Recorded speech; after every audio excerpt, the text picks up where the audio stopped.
panggil namanya Allah Roh Kudus. Oh, Allah Roh Kudus. Tuhan, pagi ini kami datang penuhi kami. Oh, ku rindu Kau selalu dalam hidupku. Allah Roh Kudus, Allah Roh Kudus, ubah hatiku, ubah hatiku. Oh, jadikanku jamalah ku rindu hadiratmu.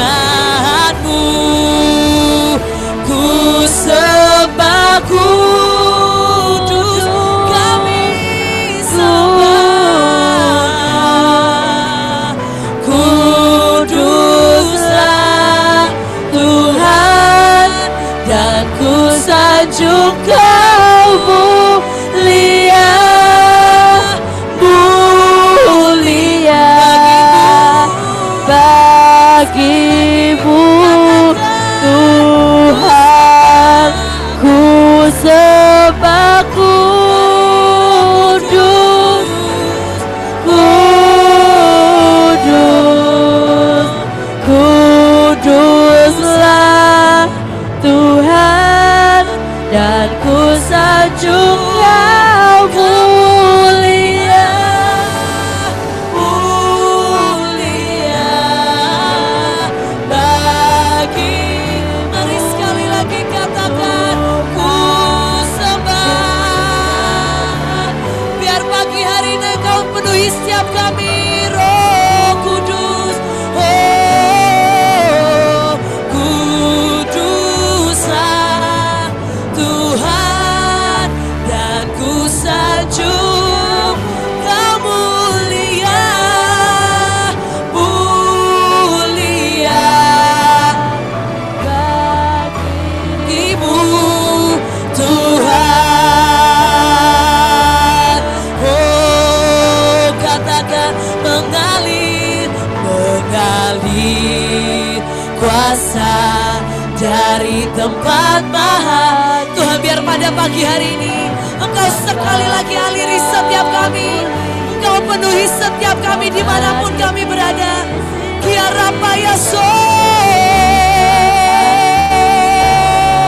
Shakarapaya Shererere, ku kan tenang bersamamu. Mari sekali lagi mengalir, mengalir kuasa dari tempat maha. Mari Tuhan Bapa kekal mulia, Kau hadir di sini, memulihkan hati, menyembuhkan yang Mari Bapa. Oh, mari sekali lagi lebih tinggi. Mari ini setiap pribadinya. Oh, mengalir, mengalir kuasa dari tempat maha. Kau Bapa mulia, Kau hadir di sini, memulihkan hati, menyembuhkan yang terluka. Ku kan tenang. Mari sekali lagi. Oh, mengalir, mengalir kuasa dari tempat maha. Biar Kau yang mengalir. Oh, Kau hadir di sini, memulihkan hati, menyembuhkan yang terluka. Ku kan tenang. Mari sekali lagi lebih tinggi. Mengalir,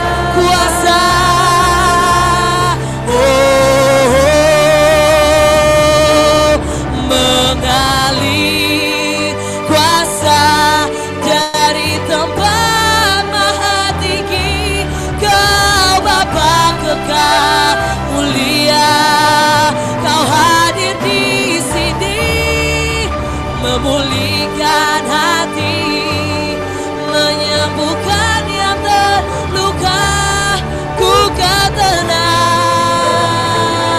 Oh, sekali lagi mengalir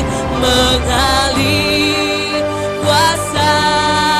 Syakarapaya syerere, mari Tuhan, Kau kekal mulia. Sini memulihkan hati, menyembuhkan yang terluka.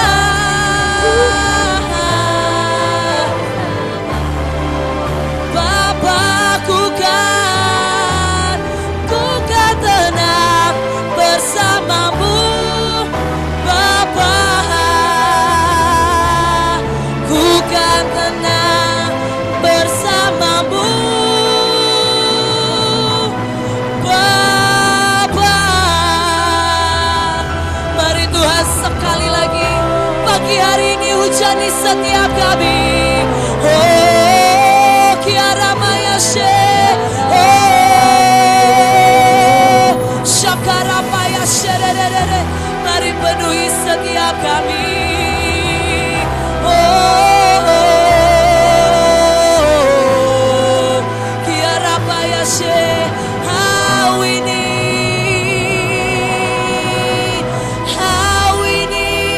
the river, how we need the rain, living water flows through us again. We pray, shower down your glory, shower down your grace, let your holy presence. Mari sekali lagi katakan, how we need, oh we need your river, how we need the rain, living water flows to us again.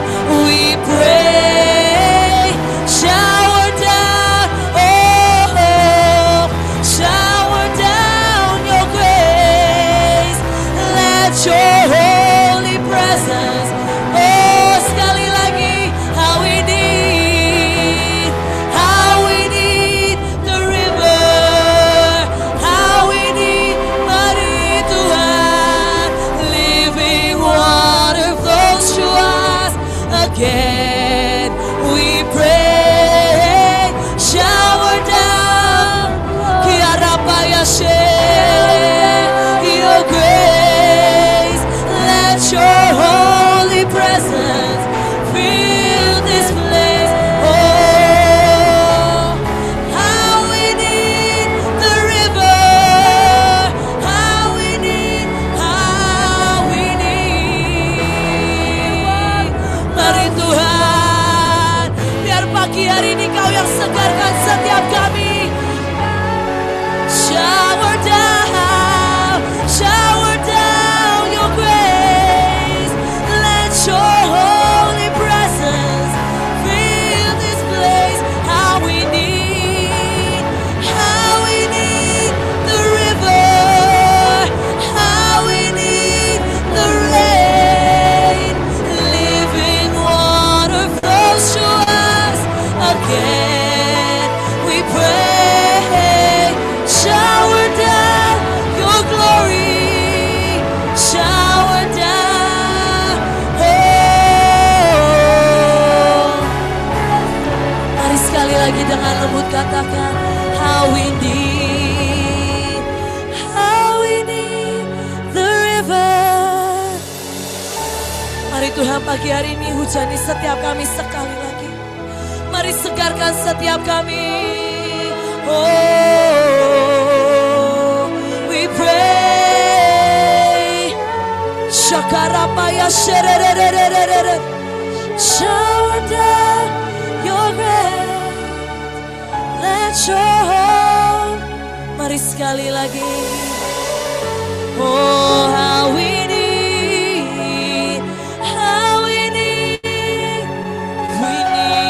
your presence.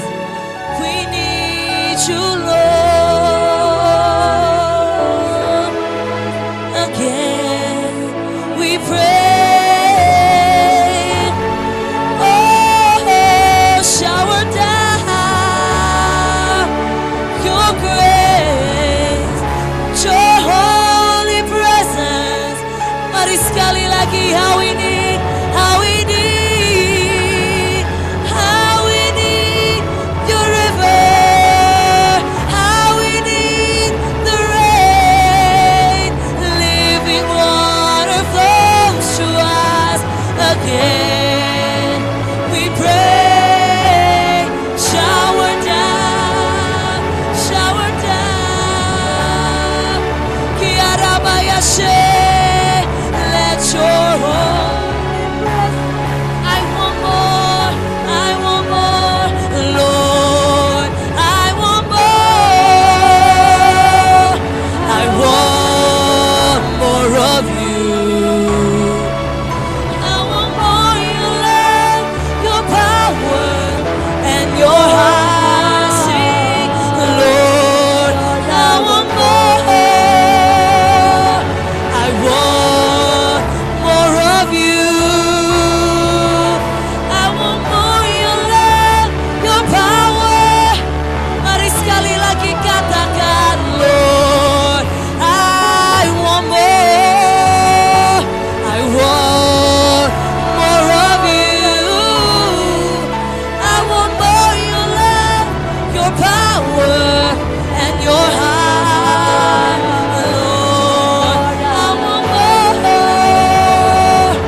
I want more of you. I want more your love, your power, and your heart. Lord, I want more. I want more of you. I want more your love, your power, and your heart. Lord, I want more.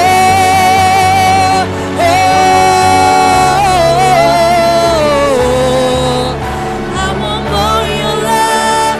Mari sekali lagi katakan, I want more, Lord. I want more. I want more of you. I want more your love, your power, and your heart. Lord, I want more.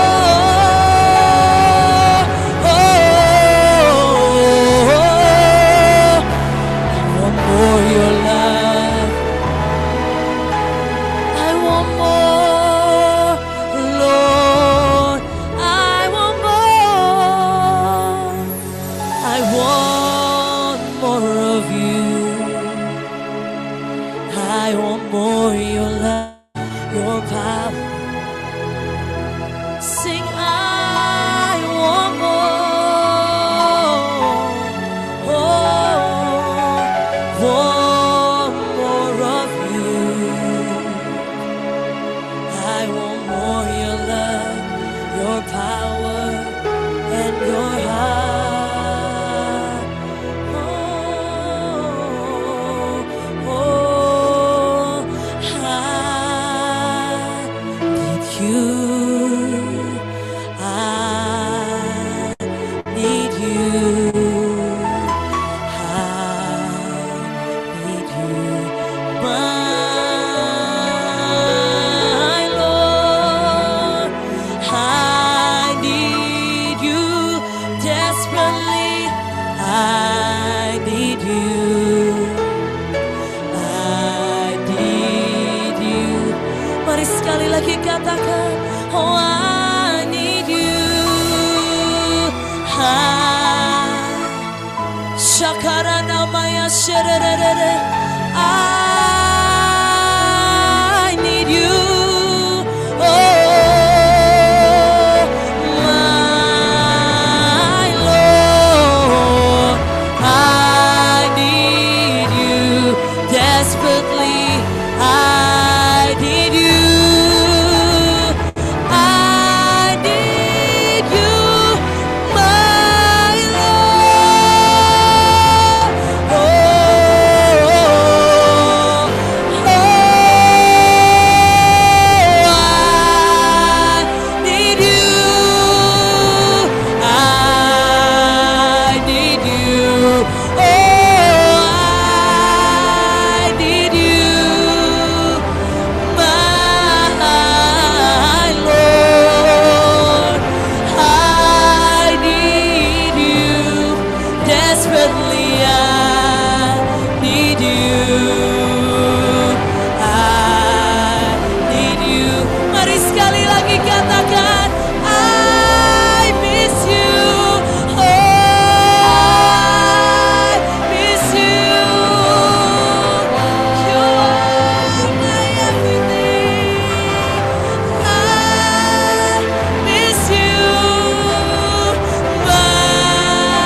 Terima kasih untuk pagi hari ini Tuhan. Mari Tuhan, biar pagi hari ini Engkau yang sekali lagi penuhi setiap kami. Mari Tuhan, biar pagi hari ini Engkau yang mengalir Tuhan di dalam setiap hidup kami. Syakarapaya sokororo. Mari berbicara Tuhan di tengah setiap kami pada pagi hari ini. Bukakan setiap hati kami untuk rohmu, untuk pribadimu berbicara sekali lagi. Berkati hamba-Mu. Biar apapun yang keluar dari mulut bibir hamba-Mu itu yang daripada Engkau. Terima kasih Tuhan, terima kasih Tuhan. Di dalam nama Tuhan Yesus kami berdoa. Amin.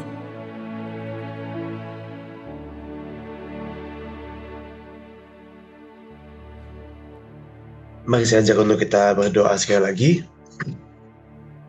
Tuhan, terima kasih untuk pagi hari ini. Biar Engkau yang berbicara, Engkau yang menjelaskan dengan cara yang paling sederhana, dengan cara yang paling mudah. Karena kami percaya Engkau Tuhan yang memberi kami pengertian, beri kami pemahaman, memberi kami mengerti apa yang harus kami buat Tuhan. Terima kasih Tuhan. Biar kami tutup serangkaian pelajaran bulan ini dengan Engkau yang menjelaskan dan menyatakan buat setiap kami. Terima kasih Tuhan, dalam nama Yesus. Amin. Shalom Bapak Ibu, selamat pagi. Ya, sepanjang bulan Mei mungkin ya, sepanjang bulan April kita sudah belajar tentang yang namanya portal. Dan hari ini izinkan saya tutup tentang portal dengan satu portal terakhir ya. Ada satu portal terakhir yang belum kita pelajari, dan pagi hari ini saya rindu untuk kita semua ngerti dan komplit gitu ya. Biar jangan kurang satu. Nanti Heavenly Realm hari Jumat temanya sudah ganti, tapi hari ini kita tutup dengan portal yang terakhir. Portal surga meluk bumi. Boleh saya minta PowerPoint-nya? Maaf, baru kirim ya. Thank you, gercep sekali. Untuk surga memeluk bumi, untuk surga sampai ke bumi, surga perlu landasan. Dengan semua yang besar di surga, dengan semua yang besar yang Tuhan punya, dengan semua yang luar biasa di surga, untuk surga sampai ke bumi perlu ada landasan, perlu ada orang yang siap jadi jembatan, perlu ada orang yang siap jadi jalan, perlu ada orang yang siap untuk terima jadi saluran utama.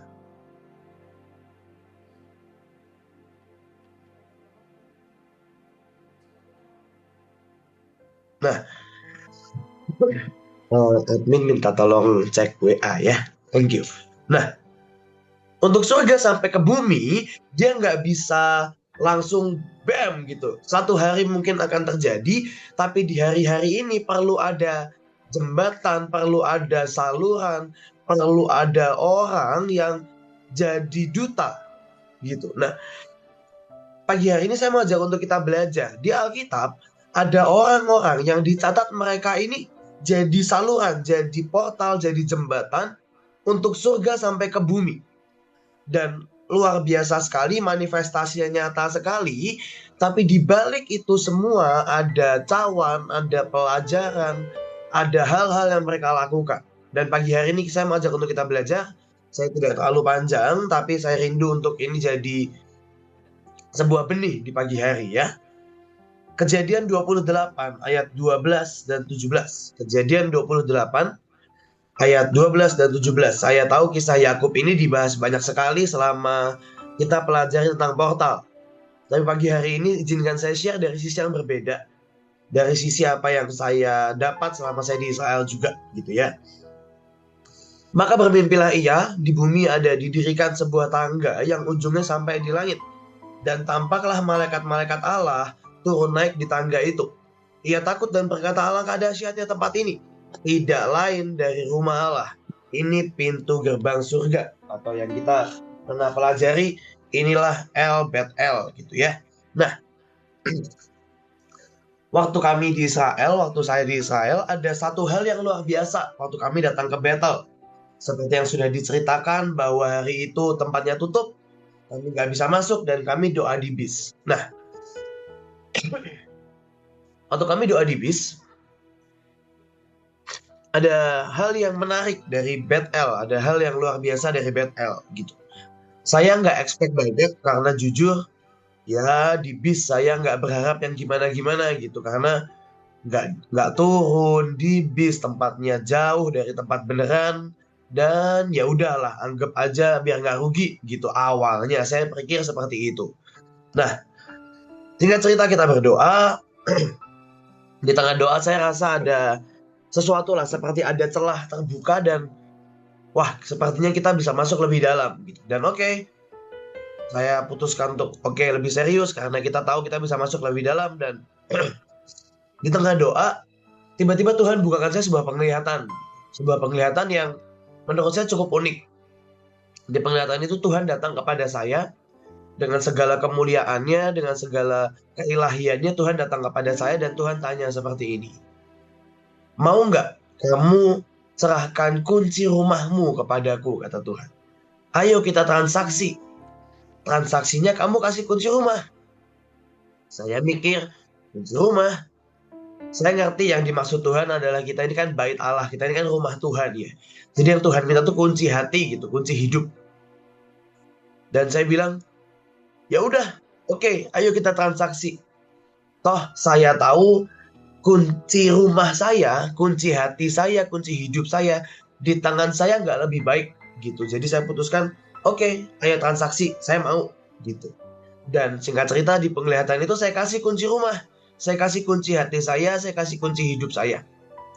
Dan tiba-tiba saya lihat Tuhan itu pergi sebentar.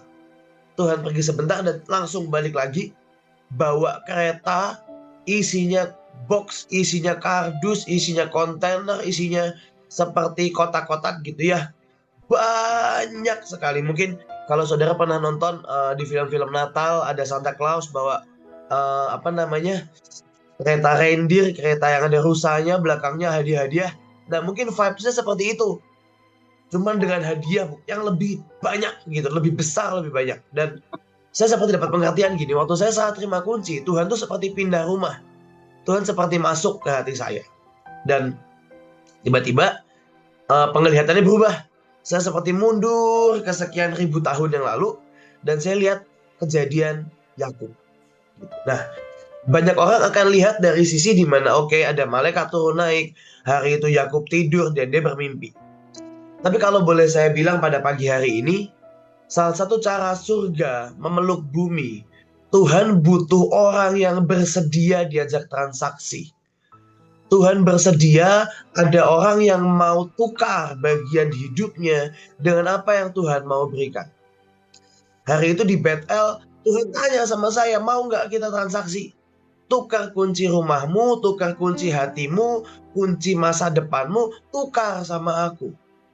Dan di tengah penglihatan yang singkat itu saya tahu benar bahwa toh lebih baik kunci ini di tangan Tuhan. Logikanya seperti ini saudara. Sekaya-kayanya saya, ini kita pakai istilah gitu ya. Sekaya-kayanya saya, sehebat-hebatnya saya, semahal apapun properti yang ada di rumah saya, tetap dia Tuhan yang paling kaya. Tetap dia Tuhan yang paling hebat. Jadi waktu saya setelah terima kunci, sudah pasti dia Tuhan akan masuk pindah rumah dengan properti, dengan barang, dengan isi rumah yang jauh lebih luar biasa. Gitu, mungkin yang saya punya piring plastik. Dan waktu Tuhan masuk, Tuhan akan bawa piring yang dari emas.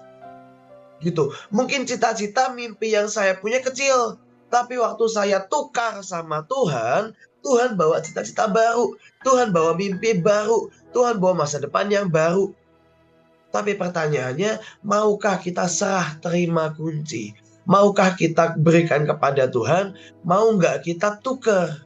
Gitu, Tuhan, ini bukan rumahku lagi, ini bukan baitku lagi, bukan pengaturanku, bukan aku yang punya, bukan aku yang suka-suka. Tapi ayo tukar, ini Tuhan kuncinya, kau boleh tinggal dalam hatiku, sebagai gantinya aku pun menikmati semua pengaturanmu, aku pun menikmati semua yang kau rancang di rumah ini. Istilahnya kayak kita jual rumah, yang beli rumah kan terserah ya saudara ya. Mau renov, mau ganti atap, mau dirobohin, bangun lagi, itu kan terserah yang punya rumah, pemilik barunya. Dan saya berdoa, waktu ada orang yang mau serah terima kunci, disitulah terjadi sebuah perkara di mana surga menyentuh bumi. Loh, buktinya apa? Kita baca ayat yang tadi, lanjutannya. Kejadian 32, sekali-kali aku tidak layak untuk menerima segala kasih dan kesetiaan yang kau tunjukkan kepada hambamu ini. Yakub bilang kepada Esau, sebab aku membawa hanya tongkatku ini waktu aku menyeberangi sungai Yordan, tetapi sekarang telah menjadi 2 pasukan. Yakub di rumahnya, di hidupnya cuma punya 1 tongkat. Tongkat bicara apa sih? Tongkat bicara perjalanan. Yang Yakub punya cuma perjalanannya nggak tahu mau kemana, yang nggak tahu ujungnya kemana, yang nggak tahu selesainya kapan.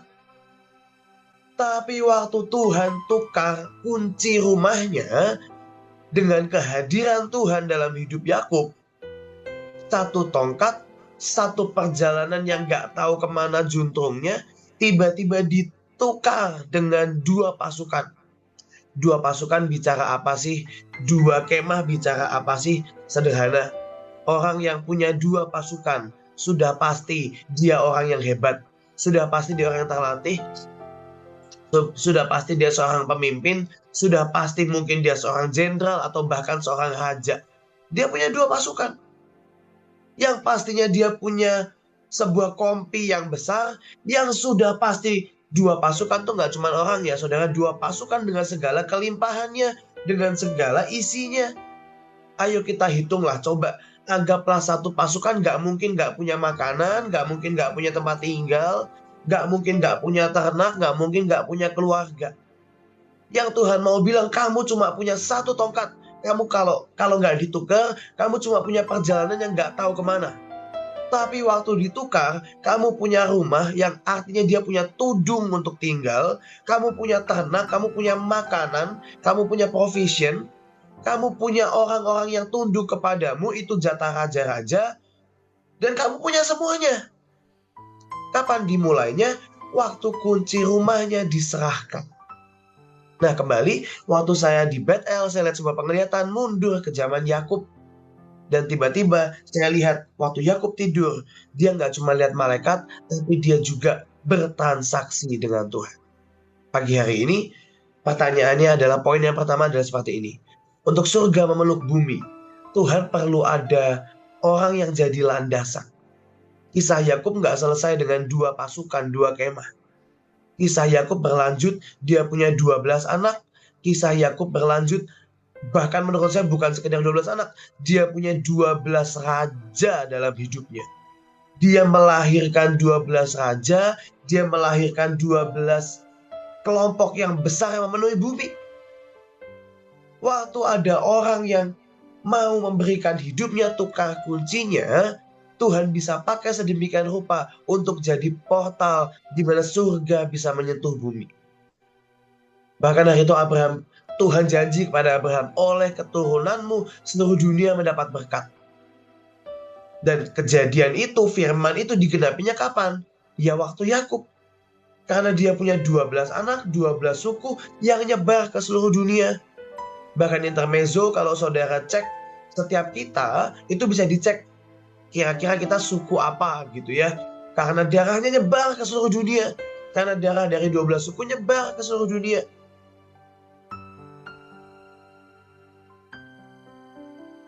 Dan ada kemungkinan nggak kita keturunannya? Oh, sangat besar kemungkinannya. Kenapa kan? Itu kenapa firman Tuhan berkata, oleh keturunanmu seluruh dunia mendapat berkat. Atau kalau saya boleh bilang, oleh keturunanmu surga bisa dinyatakan di bumi. Kapan? Waktu ada orang yang mau transaksi dengan Tuhan. Waktu ada orang yang mau tukar hidupnya. Transaksi bukan bicara untung rugi. Transaksi di sini poinnya bukan untung rugi, bukan Tuhan kalau aku kasih hidup dapat apa, bukan gitu konsepnya. Tapi sebuah transaksi yang berkata, Tuhan, ini hidupku, ambillah engkau yang punya. Seperti orang jual rumah, nih kuncinya, terserah mau diapain. Itu poin yang pertama. Poin yang kedua, boleh saya minta next?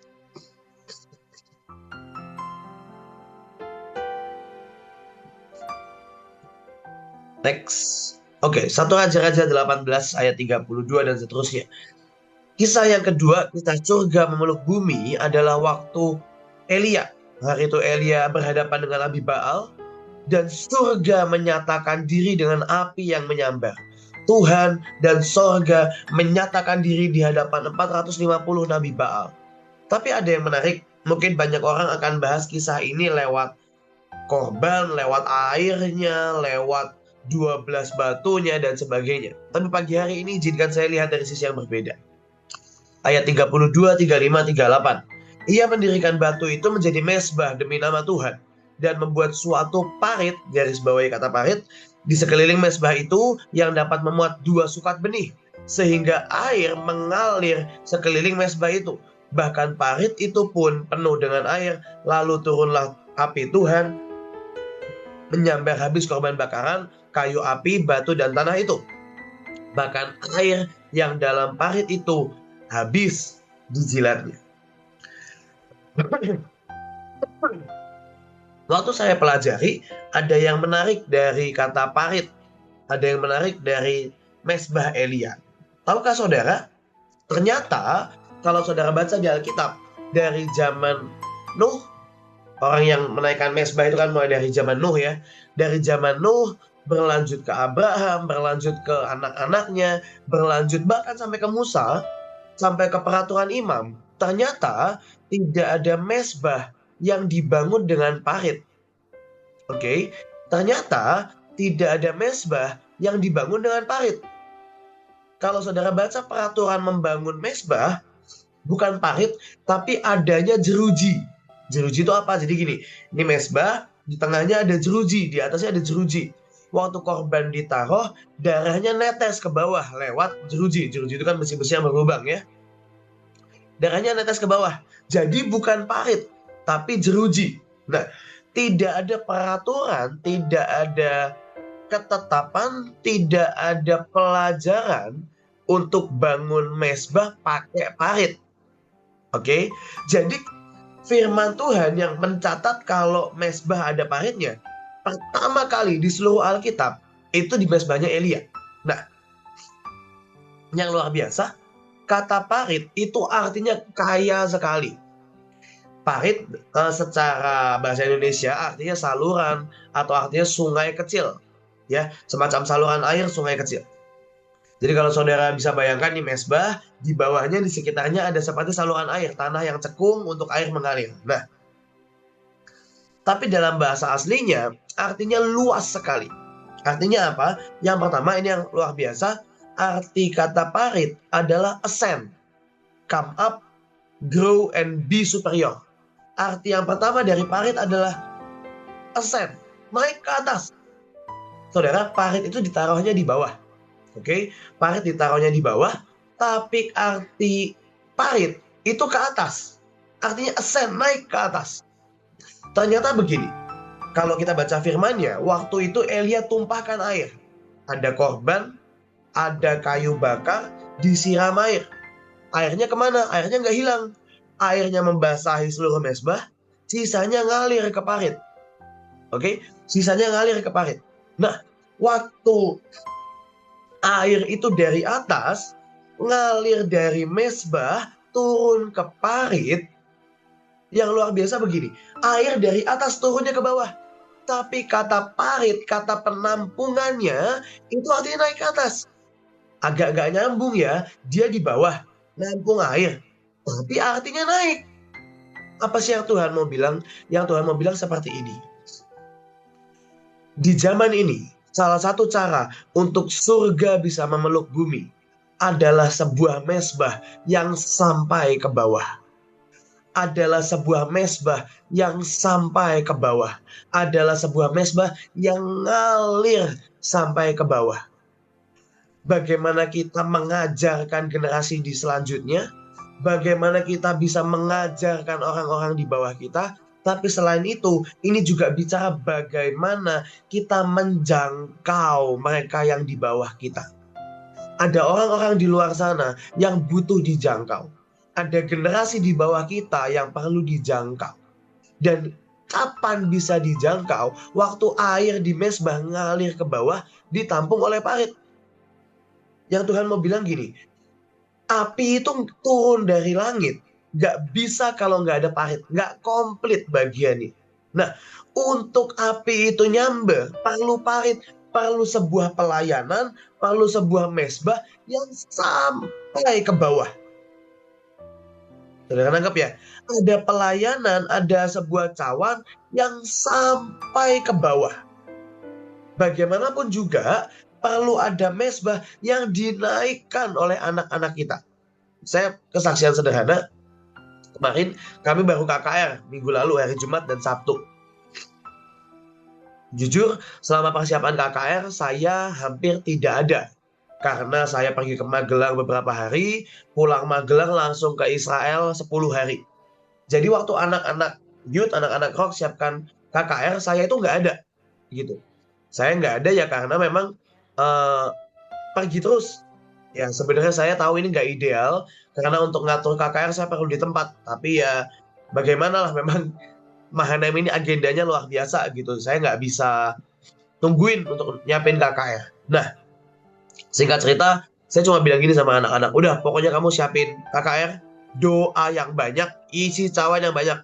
Saya cuma bisa ngomong seperti itu, karena saya nggak bisa briefing lebih jauh juga. Saya nggak di tempat. Nah, singkat cerita, saya pulang dari Israel, saya cuma bisa cek beberapa hari, karena memang pulang Israel sudah mepet dengan hari KKR, dan ya sudah, KKR berjalan.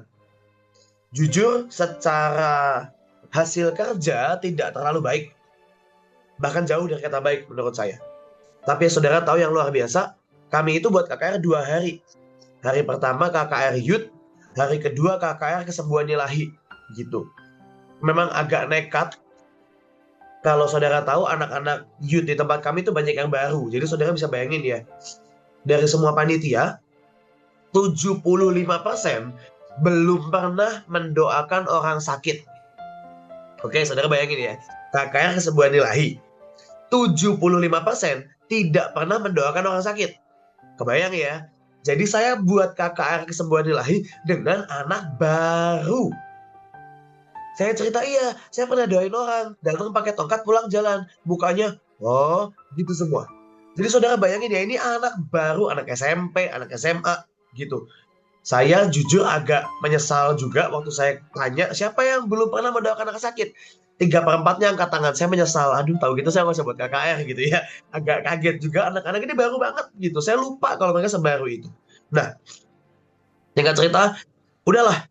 Mau gimana, udah terlanjur diumumin, sudah terlanjur undang jiwa-jiwa, sudah brosurnya nyebar, diumumin di Kebaktian Mahanaim, dan saya bisa apa? Ya udah, ayo KKR. Saudara tahu, hari Sabtu sore kami KKR, orang sakit mulai datang, ada yang pakai kursi roda, ada yang pakai tongkat, ada yang maaf gitu ya, duduk di kursi roda, terkulai lemas, kepalanya nyender, gak mau ngomong.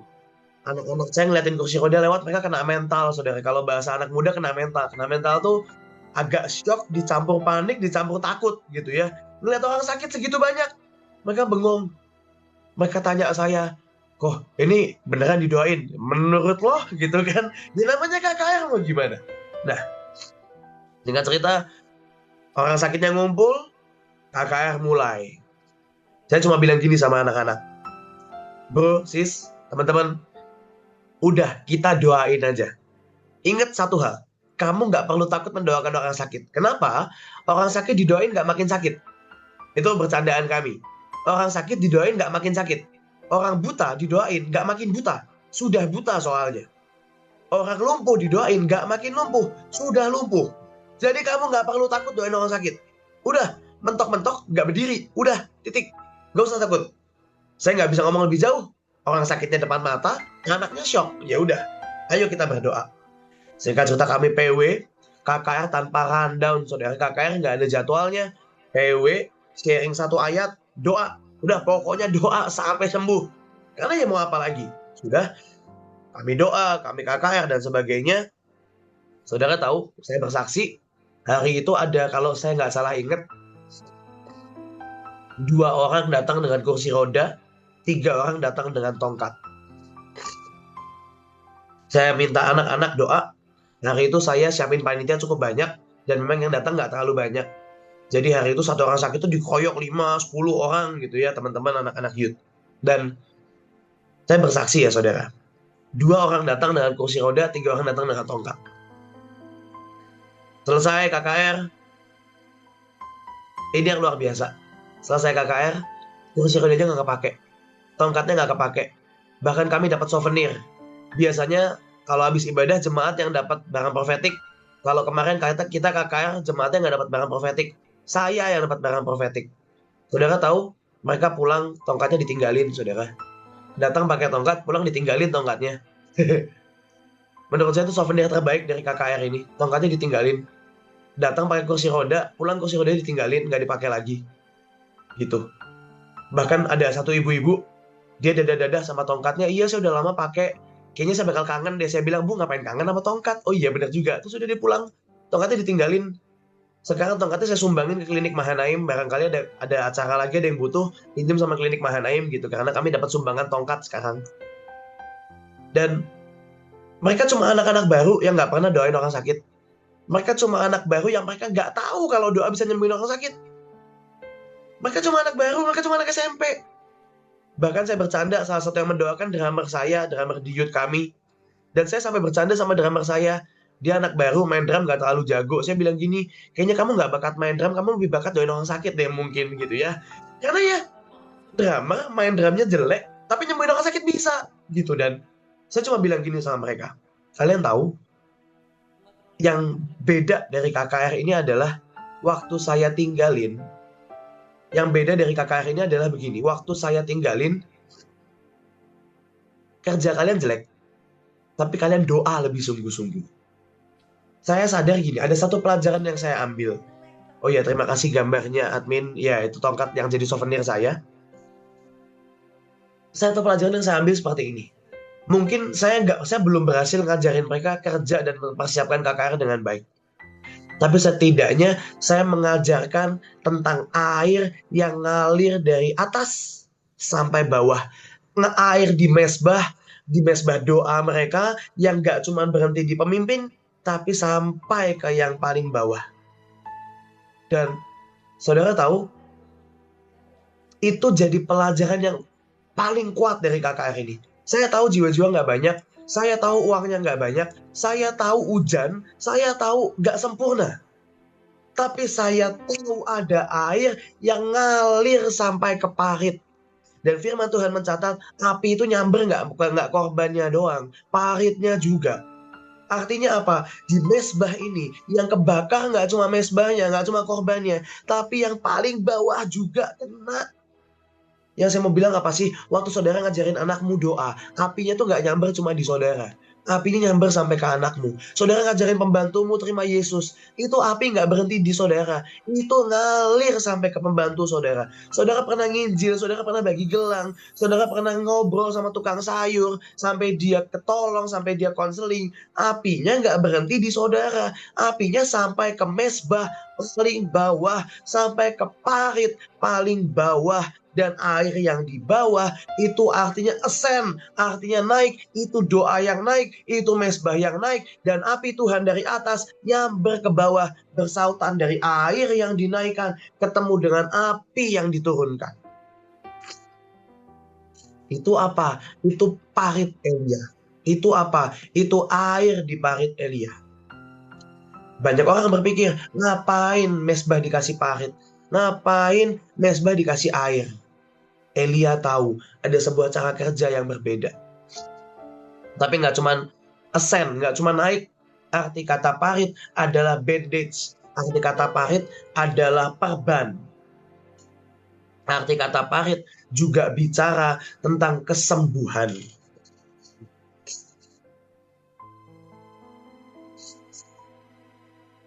Parit di sini juga bicara kesembuhan. Parit di sini juga bicara sebuah pelayanan untuk bawa kesembuhan sampai ke paling bawah.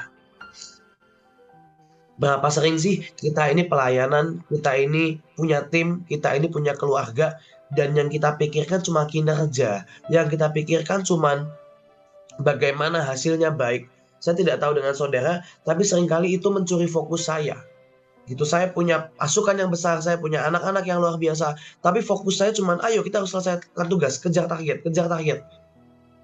Padahal untuk api itu menyabar perlu perban. Bandage itu perban, saudara. Perlu perban sampai yang paling bawah. Ada orang-orang di bawah kita, di sekitar kita, yang perlu sembuh juga supaya api bisa turun. Dan yang terakhir, yang luar biasa, ternyata mesbah yang pakai parit nggak cuma satu di Alkitab. Yang pertama itu Elia, tapi ada yang kedua. Saudara tahu yang kedua itu kapan? Saya minta ayatnya, boleh dikeluarkan? Oh sorry, ya boleh. Ada di Yeskiel 43. Saudara boleh baca sendiri, Yeskiel 43 ayat 13-14. Diceritakan seperti ini, hari itu Yeskiel melihat sebuah penglihatan. Penglihatan apa? Dia lihat penglihatan tentang bait Allah. Boleh next PowerPoint-nya? Yeskiel 43. Hari itu Yeskiel lihat sebuah penglihatan. Penglihatan tentang bait Allah. Dan di bait Allah yang Yeskiel lihat, ada paritnya. Inilah ukuran mesbah itu dalam hasta, dan seterusnya.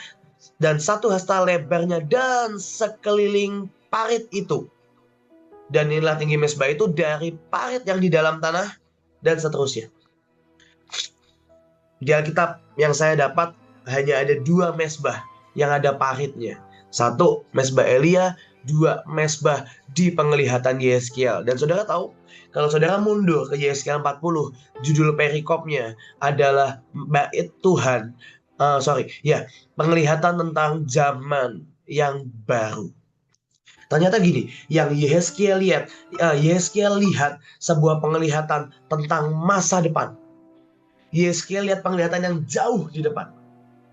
Dan yang Yeskiel lihat di depan ada mesbah dengan parit. Yang Yeskiel mau bilang gini, yang dia lihat seperti ini. Ada sebuah masa yang datang di depan sana, di mana mesbah itu perlu ada paritnya. Supaya semua ini bisa terjadi, mesbah itu perlu ada paritnya. Mesbah itu perlu ngalir ke bawah. Untuk apa? Untuk doa itu naik, perlu ada yang ngalir ke bawah juga. Gitu. Untuk doa sampai ke Tuhan, mesbah itu nggak bisa di atas tok. Mesbah itu harus ngalir sampai ke bawah. Itu yang Yeskiel lihat di masa depan. Dan saudara tahu, Elia itu lebih jauh di belakang Yeskiel secara zaman, secara tahun. Yang artinya Elia dapat penglihatan, Elia dapat rema, Elia dapat wahyu yang jauhnya dari zaman Elia sampai ke zaman ini. Dan luar biasanya adalah Yeskiel lihat sebuah mesbah untuk masa depan. Kapan? Untuk hari ini. Saya mau berkata hari ini, mungkin kita nggak bangun mesbah beneran. Kita nggak susun batu untuk jadi mesbah. Tapi saya mau berkata, hari ini kita perlu sebuah mesbah yang ngalir sampai ke bawah. Kita perlu sebuah mesbah yang diajarkan ke anak-anak kita. Kita perlu sebuah mesbah yang diperkenalkan ke anak-anak kita. Kita perlu sebuah mesbah yang itu menyentuh anak-anak kita, yang juga menyembuhkan anak-anak kita. Karena api turun gak bisa berhenti di kita. Karena surga memeluk bumi itu gak terjadi 2000 tahun sekali. Itu terjadi setiap hari, setiap saat. Kapan? Waktu ada mesbah yang ngalir ke bawah. Waktu itu loh, itu nyampe ke bawah, baru apinya menjilat. Dan menjilatnya sampai ke bawah juga. Gitu. Dan saya tutup dengan yang terakhir, Ayub 10. Ayub 10. Salah satu arti dari parit yang terakhir adalah visit. Visitation. Visit, kunjungan, lawatan. Arti kata parit adalah visit. Boleh next PowerPoint-nya. Ayub 10 ayat 12. Nah, bahasa Indonesia bilang gini, hidup dan kasih setia kau karuniakan kepadaku, dan pemeliharaanmu menjaga nyawaku. Garis bawahi kalimat kedua, dan pemeliharaanmu menjaga nyawaku. Dalam bahasa Inggris dikatakan seperti ini, saya langsung loncat kalimat kedua, and thy visitation hath preserved my spirit. And thy visitation, kunjungan Tuhan, lawatan Tuhan, itu yang preserve my spirit. Kata preserve dalam bahasa aslinya itu seperti seorang pemilik tanaman atau tukang kebun yang lagi merawat tanamannya. Yang lagi merawat tanamannya. Seperti motong ranting lah, buang kotorannya, buang daun-daunnya, dikasih pupuk, disirami. Yes, itu preserve. Dalam kata Ayub tadi ya, dalam kisah Ayub tadi ayat 12, pemeliharaan, menjaga nyawa atau preserve my spirit, itu sama seperti seorang pemilik tanaman yang merawat tanamannya. Saya nggak terlalu suka tanaman, jadi saya nggak ngerti apa yang dikerjakan dalam merawat tanaman. Tapi saudara pasti ngerti apa yang dikerjakan. Minimal siram, kasih pupuk, kadang ada yang dipotong, kadang nanam di sebelahnya, dan sebagainya. Yang saya tekankan seperti ini, poin yang terakhir adalah begini. Parit juga bicara visit, bicara lawatan. Tapi dalam visitation, dalam kunjungan Tuhan, atau saya boleh bilang dalam kunjungan kita kepada keluarga, kepada generasi di bawah kita, kepada orang lain, dalam kata kunjungan, dalam kata menjaga nyawa, ada kata merawat, ada kata seperti kita take care tanaman. Yang terakhir saya mau tutup dengan seperti ini. Seberapa sih kita bisa take care, seberapa sih kita bisa urus generasi kita, angkatan kita, teman-teman kita, keluarga kita, seperti Tuhan menilik hati kita, seperti Tuhan merawat hati kita. Mungkin artinya mirip dengan tadi ya, bandage, artinya mirip dengan perban. Tapi saya mau berkata, untuk api itu menyambar, perlu ada orang-orang yang hidupnya divisit. Mungkin mereka belum bisa alami lawatan secara langsung. Tapi nggak ada salahnya hidup mereka perlu divisit oleh kita, perlu dikunjungi oleh saudara dan saya. Sebab saya tahu sekali bahwa ada anak-anak, ada orang-orang yang hidupnya perlu divisit oleh Tuhan. Saya udah ceritakan ini berkali-kali, tapi saya pernah satu kali, saya pelayanan di sebuah kota dan hari itu kamarnya dibagi random dengan beberapa pasukan. Saya dapat kamar, saya dapat bagian sekamar, satu kasur dengan satu orang anak muda yang saya tahu dia gay, saya tahu dia homo. Dan hari itu masuk kamar, saya ya udah gitu loh, maksudnya dia mau gay, mau homo tuh saya suruh apa gitu, saya suruh takut, saya suruh jijik kan enggak ya udah kan. Saya butuh bobo, saya butuh kasur, ya saya peduli apa, mau dia homo terserah lu dah gitu. Dan hari itu dia tanya sama saya, kok Tian gak jijik sama aku? Padahal saya juga gak ngapa-ngapain ya. Dia tanya seperti itu gitu. Kok Tian gak jijik sama aku? Saya tanya, lah kenapa aku jijik? Iya kan saya punya penyimpangan seksual. Saya bilang, ya terus kenapa? Ya saya gak punya alasan lain. Ya terus kenapa? Kalau Tuhan gak jijik sama saya, kenapa saya harus jijik sama kamu? Dan satu kalimat itu menancap di hati anak ini. Dan hari ini, kemanapun anak ini pergi, yang dia lakukan tetap melayani Tuhan. Kemanapun anak ini pergi, yang dia lakukan, kalau dia punya waktu, dia akan kembali ke Mahanaim, dia akan temui saya lagi, dia akan sapa saya lagi, dia akan update, live update ya kalau kata anak muda, dia akan kasih live update-nya ke saya. Halo kok, sekarang saya sudah lulus kuliah, sekarang saya begini. Cuman dari satu kalimat yang maaf menurut saya nggak ilahi sama sekali gitu ya. Terus kenapa saya jijik? Ya kan saya agak nyebelin kadang-kadang kalau sama anak muda gitu. Tapi itu jadi sebuah visit dalam hidupnya. Itu jadi sebuah kunjungan dalam hidupnya. Dan saya berdoa seperti ini. Parit, salah satu artinya adalah visit. Kita butuh dikunjungi Tuhan untuk api itu nyamber dari atas ke bawah. Tapi untuk api itu nyamber sampai lebih bawah lagi, kita perlu visit orang-orang lain. Kita perlu visit orang di bawah kita.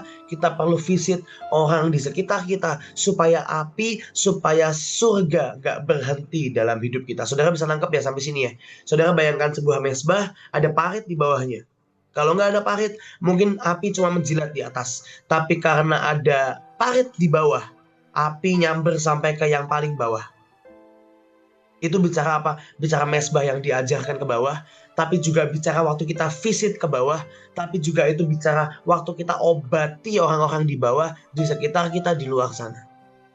Saya tutup dengan sebuah statement bahwa surga memeluk bumi itu bukan hal yang jauh. Portal surga memeluk bumi itu bukan kita yang kesulitan begitu rupa. Karena portal surga memeluk bumi sesederhana waktu kita menjadi kepanjangan surga untuk bumi ini. Sesederhana waktu kita jadi portal surga di bumi. Sesederhana apakah orang bisa rasa surga, apakah orang bisa rasa Tuhan lewat kita. Itulah portal surga memeluk bumi. Saya berdoa dimanapun saudara berada, sebentar kita juga akan masuk dalam 7 Juni ya. Saya yakin saudara juga sudah dengar. 7 Juni kita mau doa buat Indonesia 1 jam di semua titik sebanyak-banyaknya. Saya sebenarnya agak geli gitu ya. Awalnya temanya 1 juta penyembah, 1 million worship. Tapi kami di Mahanem setiap kali doa ganti angkanya. Sebentar 3 juta, sebentar 5 juta. Kemarin Senin 7 juta nyebutnya. Saya pikir kok naik terus, tapi ya nggak apa-apa. Itu iman pemimpin kami sepakat, kita semua harus sepakat ya. Dan 7 juta penyembah, oke. Saudara, kayak kita bayangkan ada 7 juta penyembah, artinya ada 7 juta portal surga juga di seluruh Indonesia. Saudara bisa bayangin, keren loh. Saudara di mana? Saudara di Sumatera, saudara di Papua, saudara di Kalimantan, saudara jadi portal. Anggap 7 juta portal terbuka gitu ya, waktu tanggal 7 Juni ada 7 juta orang nyembah Tuhan. Dan anggaplah setiap 7 juta orang masing-masing meradiasi ke berapa lah? 10 udah 70 juta. Gitu. 100 udah lebih banyak dari orang Indonesia. Keren kan? Sederhana. Kapan? Waktu masing-masing kita bisa meradiasi surga. Waktu orang lihat surga dalam kita. Portal tuh apa sih? Gampang. Pintu, saudara. Sekarang gini, ada orang bertamu di rumahmu. Saudara buka pintu. Dia bisa lihat ke dalam kan? Ada orang ngetok kamar saudara, saudara buka pintu. Orangnya bisa lihat kamar saudara kan? Nggak usah buka pintu. Nih ya, saudara lihat di kamera, saudara lihat wajah saya. Ini kan belakang saya kamar saya. Ini portal. Saudara bisa lihat kamar saya. Ya saya blur sih saudara karena agak berantakan. Cuman ini portal. Saudara bisa lihat kamar saya. Tuh korden saya. Itu yang merah-merah itu kantong snack saya saudara. Di atas kasur kalau malam lapar tinggal buka itu. Itu portal. Saudara bisa lihat dalamnya. Dan waktu kita jadi portal, orang bisa lihat surga lewat kita. Saya berdoa, kita ngerti. Jangan buat portal surga memeluk bumi jadi hal yang mengerikan, yang horor, yang berat, yang aneh. Tapi jadikan portal surga memeluk bumi itu seperti sebuah kewajiban dalam hidup kita, seperti sebuah hal yang normal dalam hidup kita.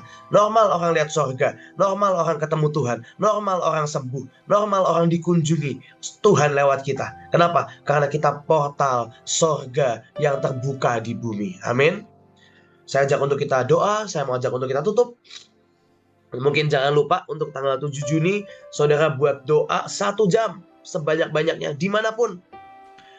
Kemarin saya ngobrol sama Ibu Iin dan Ibu Iin bilang, saya nggak mau nganggur. Ibu Iin itu 7 Juni 4 kali, saudara. Wah, banyak sekali.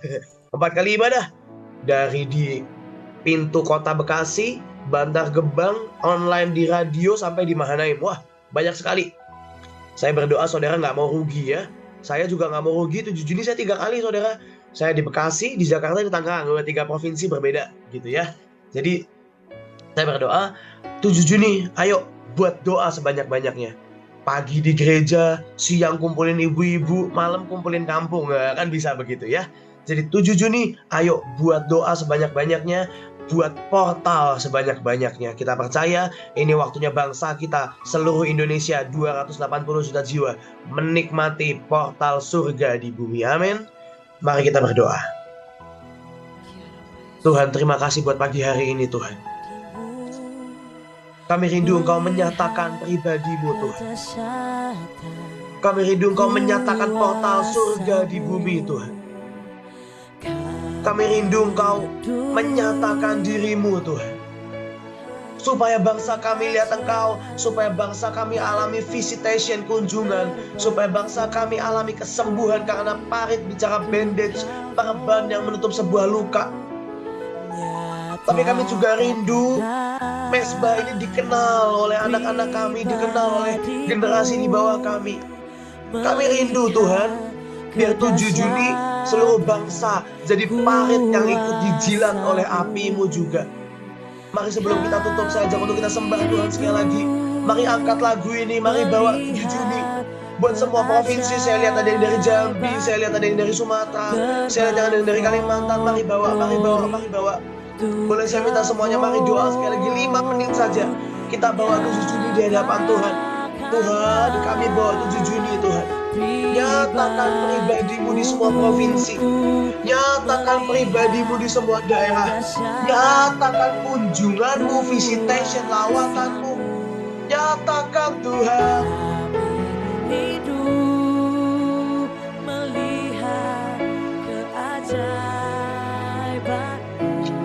terbang from glory. Mari sekali lagi lebih tinggi.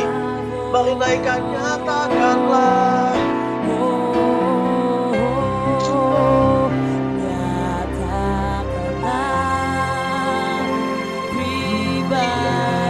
Nyatakan Tuhan. Biar bangsa kami lihat Engkau. Biar bangsa kami lihat portal surga. Biar bangsa kami alami perjumpaan. Kami tahu 7 Juni tidak hanya buat kami, tapi 7 Juni buat seluruh bangsa juga.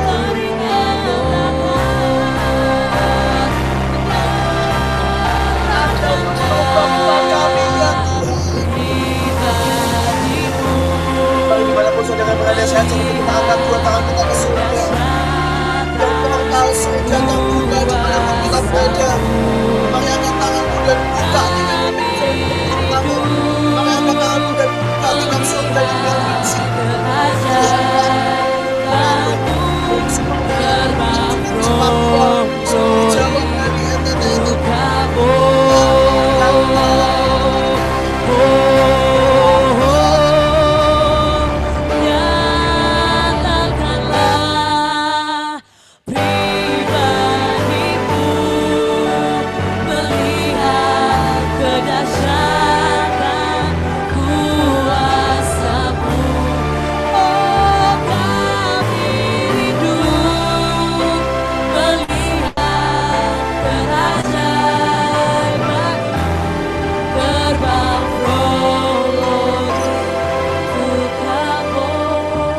Kami bawa 7 Juni di hadapan-Mu Tuhan. Bukakan portal Tuhan.